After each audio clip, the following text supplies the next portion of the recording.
Drama serial case number 9 की आने वाली एक साथ में देखा जाएगा कि कामरान की मुश्किलात में मजीद इजाफा होने वाला है। उसे लगता है कि वो पैसे से सब कुछ खरीद सकता है। 50 लाख की भारी रकम भी वो इंस्पेक्टर शफीक के कहने पे बर्बाद कर देता है, जबकि उसका कोई भी फायदा नहीं होता। कामरान की खुद की बीवी भी उस पे जरा बराबर इतबार नहीं करती, क्योंकि वो उसकी फितरत को अच्छे तरीके से जानती है। कोर्ट में कामरान का एक के बाद एक मोहरा गिरना शुरू हो जाता है। उसे अभी तक बुखारी साहब पे पूरा यकीन है कि वो इस केस को जीत लेंगे, लेकिन जैसे ही कोर्ट अपना फाइनल डिसीजन सुनाती है कि रोहित इस केस का हास गवाह है, इसलिए उसे अदालत पेश होना चाहिए, यह सुनते ही कामरान के हाथ पैर फूलना शुरू हो जाते हैं, क्योंकि वो अच्छे से जानता है कि रोहित कभी भी ये बात नहीं मानेगा और ना ही कोर्ट में आके गवाही देगा। वो मेरे साथ तो है, लेकिन दिल से अभी भी वो ये बात मानता है कि मैंने सहर के साथ बहुत ही ज्यादती की है।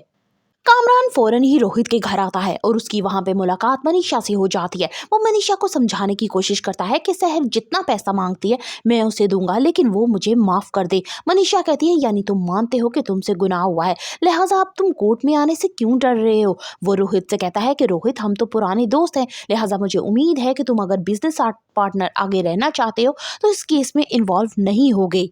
एसपी जुहेब अच्छे तरीके से ये बात जान चुका है कि इस केस की इन्वेस्टिगेशन अच्छे तरीके से नहीं की गई और ज़रूर कोई ना कोई गड़बड़ है, इसलिए वो इंस्पेक्टर शफीक को बुलाते हैं और उसकी अच्छी खासी क्लास लेता है। इंस्पेक्टर शफीक को ये बात अच्छे से मालूम हो चुकी है कि अगर एसपी जुहेब को कोई भी उसके खिलाफ सबूत मिला तो उसकी नौकरी भी खतरे में पड़ सकती है। अब क्या रोहित सच जानते हुए सहर का साथ देगा या दोस्ती निभाने के लिए कामरान का? Further reviews of case number 9, kindly subscribe my channel and like the video.